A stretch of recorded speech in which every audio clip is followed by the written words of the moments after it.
Hey everyone, आज के इस वीडियो के अंदर हम बात करेंगे यहाँ पे अस्थि धातु, मज्जा धातु, शुक्र धातु, आश्रय आश्रय भाव और धातु प्रदोषज विकार क्या होता है। इस वीडियो के अंदर हम ये सारे टॉपिक कवर करने वाले हैं। हमने पिछले वीडियो के अंदर रस, रक्त, मांस, मेद ये सारे के सारे अपने धातु जो है यहाँ पे कंप्लीट किया था।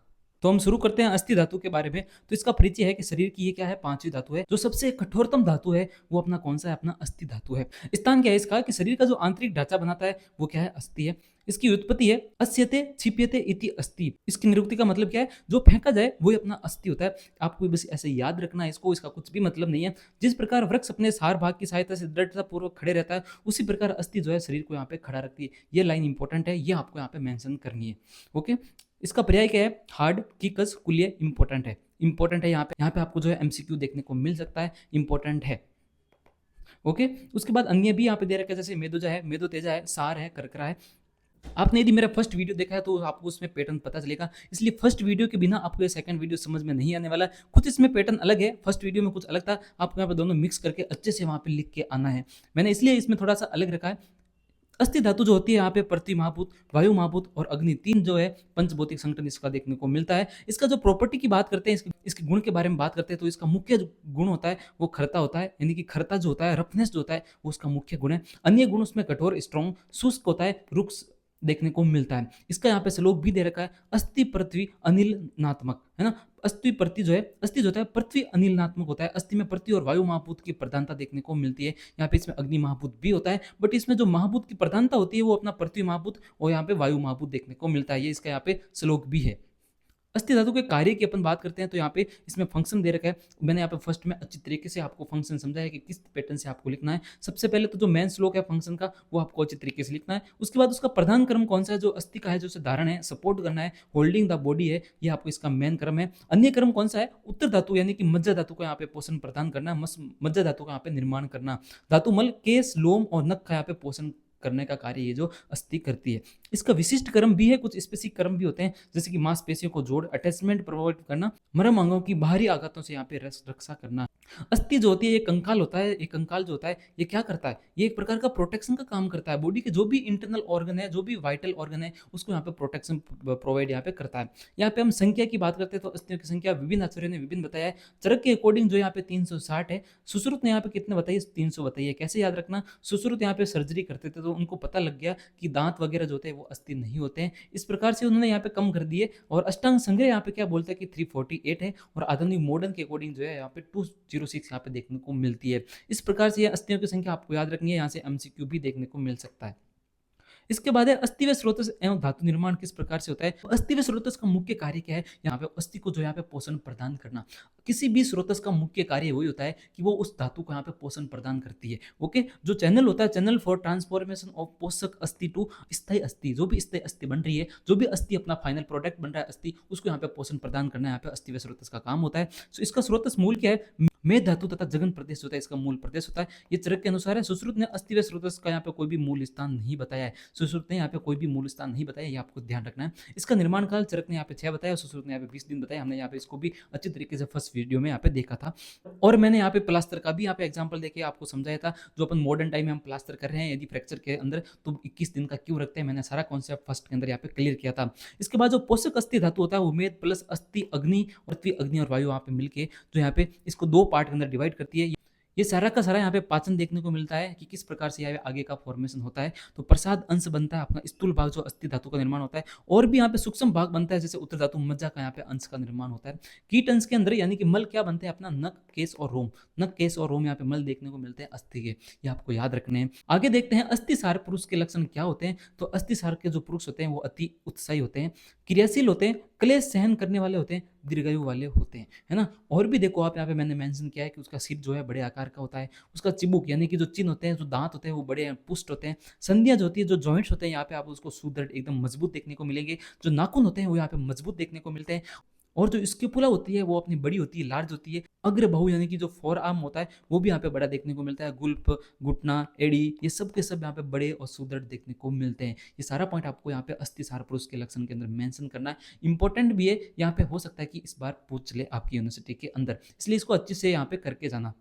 उसके बाद अपन देखते हैं अस्थि क्षय व वृद्धि के लक्षण क्या होते हैं। तो अस्थि क्षय के लक्षण क्या होते हैं कि सिर के बाल दाढ़ी की बाल, नख और दांतों का गिरना, संधियों का यहाँ पे शिथिलता देखने को मिलता है। तो बताओ अस्थि का यदि क्षय हो जाएगा तो मल का भी क्षय हो जाएगा। मल में क्या क्या होता है, नख, दंत, केस ये सब गिरने लग जाएंगे, यही तो ये बोल रहा है ना। सुश्रुत यहाँ पे क्या बता रहा है कि अस्थियों में दर्द, अस्थि तोंद, दांत है नाखून यहाँ पे टूटने लग जाएंगे, ये सब यहाँ पे अस्थि क्षय में देखने को मिलते हैं। यदि अस्थि में वृद्धि हो जाए, अस्थि से अधि अस्थि अधिदंताश्च, इसका मतलब क्या है कि यदि अस्थि वृद्धि हो जाए तो यहाँ पे अधि अस्थि देखने को मिलेगी, यानी कि बोन डिपॉजिट ऑन बोन्स, है ना। एक्स्ट्रा बोन वहाँ पे देखने को मिलेगी, आपको स्पुर देखने को मिलेगा, यानी कि कोई भी यहाँ पे बोन है उसके यहाँ पे, जैसे कि यहाँ पे ह्यूमरस की बोन है, यहाँ पे ह्यूमरस बोन है, यहाँ पे जो एक्स्ट्रा यहाँ पे बोन की ग्रोथ होने लग जाएगी।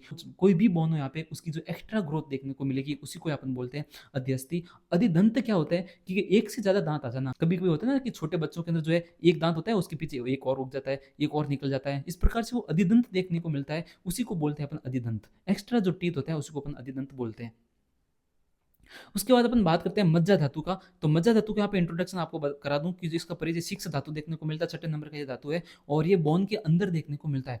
मज्जा को क्या बोला है, मज्जा को बोन मेरो बोला है। मॉडर्न के अनुसार जो है मज्जा को बोन मेरो बोला गया है, और आप सभी को पता है कि बोन मेरो कहाँ पर होता है, ये बोन के अंदर देखने को मिलता है। इसकी व्युत्पत्ति क्या है, मज्जति अस्थि विति, यानी कि मज्जति अस्थिसु इति मज्जा, इसको आप जो अस्थियों के अंदर में रहती है उसी को अपन मज्जा बोलते हैं। आपको बस इतना छोटा सा कोटेशन आपको याद रखना है और कुछ भी याद रखने की जरूरत नहीं है। इसका पर्याय क्या है, अस्थि स्नेह, जो अस्थि को स्नेह प्रदान करता है, अस्थि संभव, शुक्रकर और विमज्जसार, है ना। जो है पर्याय ऐसे भी याद कर सकते हो कि आगे आने वाली धातु को यहाँ पे कर जोड़ दो, आगे आने वाली धातु में यहाँ पे कर जोड़ दो, तो यहाँ पे एक पर्याय यहाँ पे ऐसे ही बन जाएगा, है ना। तो यहाँ पे शुक्र कर हो जाएगा, तो मज्जा से अपने शुक्र बनती है ना, तो यहाँ पे शुक्र कर भी होता है। ये आप सभी धातुओं के अंदर जो है इस प्रकार से एक पर्याय यहाँ पे ऐड कर सकते हो, आगे का जो धातु है उसको यहाँ पे पीछे कर जोड़ दो, एक पर्याय नया बन जाएगा। मज्जा के प्रकार क्या होते हैं, टाइप्स ऑफ मज्जा क्या होता है, ये पित्त मज्जा यानी कि येलो बोन मेरो होता है, और एक रेड बोन मेरो होता है, सबको पता है।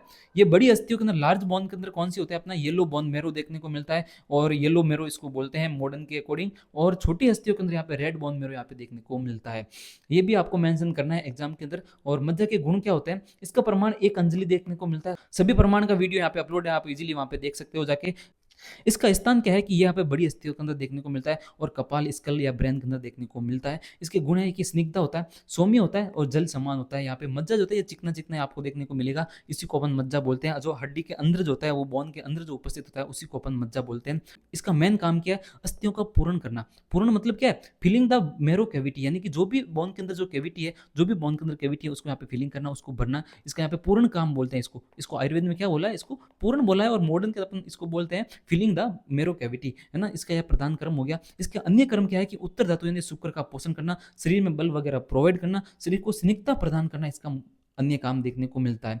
ओके, उसके बाद अपन मज्जा व स्रोतस एंड धातु निर्माण के बारे में देखते हैं। मैंने स्रोतस का पहले ही कॉन्सेप्ट आपको क्लियर कर दिया कि जो भी धातु बनेगा उसको यहाँ पे पोषण प्रदान करना रहेगा कार्य मज्जा व स्रोतस का। इसके मूल स्थान कौन कौन से होता है, स्रोतस मूल जो होता है अस्थियां होती है, और संधियां देखने को मिलती है चरक के अनुसार, है ना। ये भी आपको याद रखना है, और हमने स्रोतस का ऑलरेडी वीडियो अपलोड कर चुके हैं, इसलिए मैं इसमें ट्रिक नहीं बता रहा हूँ, आपको वो वाला वीडियो देखना है, हम यहाँ पे डिस्क्रिप्शन में लिंक दे देंगे। देखो आपको एक मैं क्लिनिकल पॉइंट बताता हूँ। यहाँ पे क्या है कि वायु अस्थियों में खोखलापन, होलोनेस यहाँ पे उत्पन्न करता है, जिससे मेद बढ़ता है, यही मज्जा है। अच्छा, अब देखो वायु और अस्थि जो होता है, वायु और अस्थि एक दूसरे के साथ आश्रय आश्रय संबंध में होते हैं, हम आगे इसके अंदर देखेंगे। वायु और अस्थि जो है एक दूसरे में आश्रय आश्रय संबंध होते हैं, और जो बूढ़े लोग होते हैं ना उसमें जो है क्या होता है कि वायु वहाँ पे बहुत ज्यादा बढ़ जाती है। वात जो होता है, वात बूढ़े लोगों में ज्यादा रहता है, इसलिए जो है उनकी अस्थियां कमजोर होने लगती है, इसलिए उनके घुटनों में दर्द होता है। आपको बस हल्के से ये पॉइंट याद रखना है, वायु अस्थियों में खोखलापन लाती है, वायु अस्थियों में खोखलापन लाती है, बट जो मज्जा होती है वो उसको बढ़ने का काम करती है। इसका निर्माण काल यहाँ पे चरक ने 7 बताया, सुश्रुत ने यहाँ पे 25 बताया। पोषक मज्जा धातु और मज्जा अग्नि जो है यहाँ पे जो है प्रसाद अंश का निर्माण करते हैं, और एक कीट अंश का निर्माण करते हैं। प्रसाद अंश में हम स्थूल भाग तो मज्जा धातु बनेगा, और सूक्ष्म भाग क्या बनेगा, आगे का धातु का अंश यहाँ पे निर्माण होता है। इसका जो मल है कौन कौन से, यहाँ पे नेत्र, पुरुष और त्वचा जो है यहाँ पे इसका मल देखने को मिलता है। मज्जा सार पुरुष के लक्षण क्या होते हैं, इसके लक्षण है शारीरिक लक्षण जो है तनु अंग, यानी कि बॉडी जो है आपको एकदम मजबूत दिखेगी, बलवान शरीर दिखेगा, स्निग्ध वर्ण और स्वर उसमें दिखेगा, स्थूल एंड दीर्घ संध्या वहां पे दिखेगी, संध्या वृत्त दिखेगी। जो अस्थि के है वो यहाँ पे मज्जा के आप लिख सकते हो, कोई दिक्कत नहीं है, एक याद कर लो अच्छे से। ओके, इसके अन्य लक्षण भी होते हैं, जैसे कि दीर्घायु वाले होते हैं, बलवान होते हैं, श्रुत यानी कि इंटेलिजेंट होते हैं, वित्त, सम्मान, वहाँ पे रेस्पेक्टेड इन सोसाइटी जो होते हैं देखने को मिलते हैं। ये उनके सिम्टम्स है, आपको याद रखने हैं। मज्जा से और वृद्धि दो संबंध इसमें अपन देखते हैं कि कप, पित्त और मज्जा का संबंध किस प्रकार से होता है।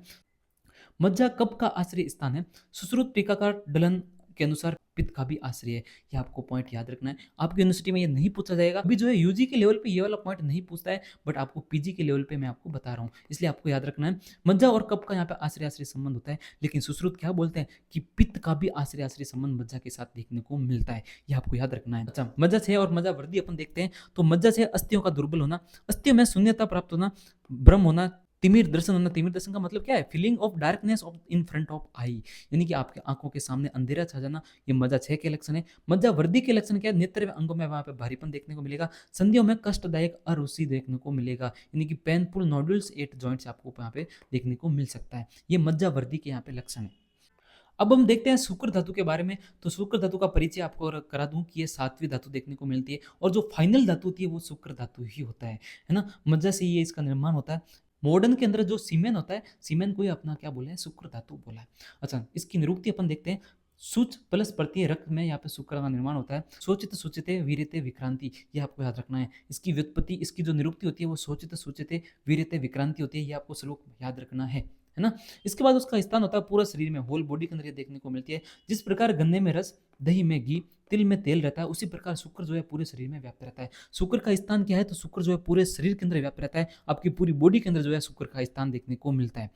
उसके बाद ये आपको याद करने की जरूरत नहीं है। अब हम आगे जो है शुक्र धातु के लक्षण और गुण देखते हैं। इसमें क्या है कि इसका जो भौतिक गुण होते हैं, फिजिकल गुण होते हैं, वो द्रव्य होता है, स्निग्ध होता है, सौम्य होता है, गुरु होता है, पिच्छल एकदम स्टिकी चिपचिपा होता है, बहल होता है, विस्कस यहाँ पे प्रॉपर्टी उसकी होती है, अवैध यानी कि नॉन बर्निंग वाला देखने को मिलता है। ये जो है सीमन को यहाँ पे गुण है, यहाँ पे सीमन की यहाँ पे प्रॉपर्टी देखने को मिलती है।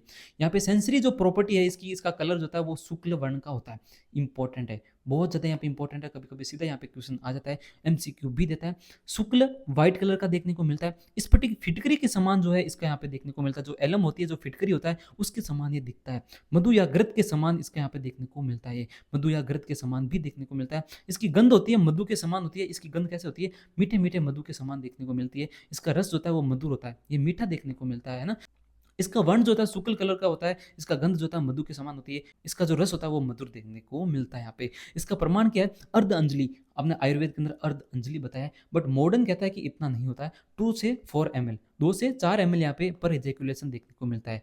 यदि 2 से 4 ml पर इजेकुलेशन आ रहा है तो ओके, इसमें कुछ भी प्रॉब्लम नहीं है।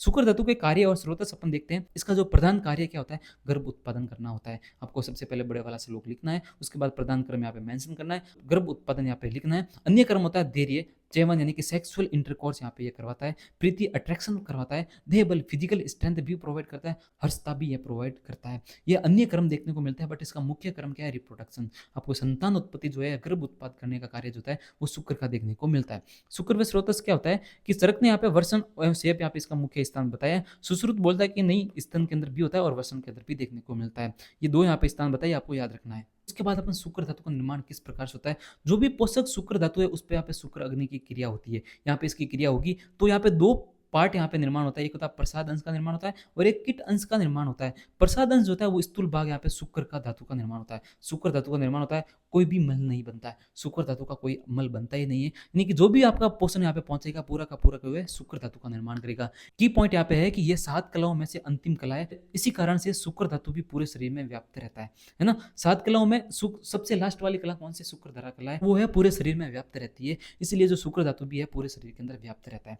इसका निर्माण काल क्या होता है? चरक बोलता है कि 8 दिन के अंदर यहाँ पे बन जाता है, बट यहाँ पे सुश्रुत बोलता है कि 8 दिन के अंदर नहीं, 1 माह के अंदर इसका निर्माण होता है। यानी कि शुक्र निर्माण के लिए कम से कम 1 महीने का टाइम तो लग ही जाता है ना। इसके बाद अपन शुक्र सार पुरुष के लक्षण देखते हैं कि यदि किसी के शुक्र सार उत्तम हुआ तो उसके उस पुरुष के लक्षण क्या होंगे? तो उसमें जो सौम्यता यानी वो अट्रैक्टिव दिखेगा, कोमल दृष्टि होगी, आई आर वेरी अट्रैक्टिव, उसकी आंखें बहुत ही अट्रैक्टिव होगी, सम और स्निग्ध दांत होंगे, प्रसन्न और उन्नत वो देखने को मिलेगा। उसका निर्मल स्वर, उसकी जो आवाज होती है बहुत यहाँ पे स्वीट वॉइस यहाँ पे सॉफ्ट देखने को मिलेगी। नितंब जो होगा उसका भारी देखने को मिलेगा। ब्रॉड पेल्विस यहाँ पे देखने को मिलता है। त्वचा में जो है कांति देखने को मिलेगी, उसकी स्किन जो है चमकेगी, है ना। उसके अन्य लक्षण क्या है? स्त्रियों के ये प्रिय होता है, यानी कि डियर टू फीमेल्स होता है, यानी कि स्त्रियों को जो है इस तरह के लड़के यहाँ पे पसंद आते हैं। वो हमेशा हर्ष और सुखी रहते हैं, काम वेग अधिक रहता है, यानी कि गुड सेक्सुअल पावर उनमें देखने को मिलती है। इस प्रकार से जो यहाँ पे शुक्रधार पुरुष के लक्षण देखने को मिलते हैं, आपको अच्छी तरीके से याद करना है। शुक्र से और वृद्धि के लक्षण क्या होता है कि शुक्र से जो होता है वो क्लेबी होता है। क्लेबे का मतलब होता है कि जो संतान उत्पत्ति नहीं कर सकता, उसी को आयुर्वेद में क्लेबे बोला है। शुक्र का न निकलना या देर से निकलना, यदि शुक्र क्षय हो गया, शुक्र बॉडी के अंदर कम होगा तो या तो निकलेगा नहीं या वहाँ पे बहुत ही देर देर से निकलेगा।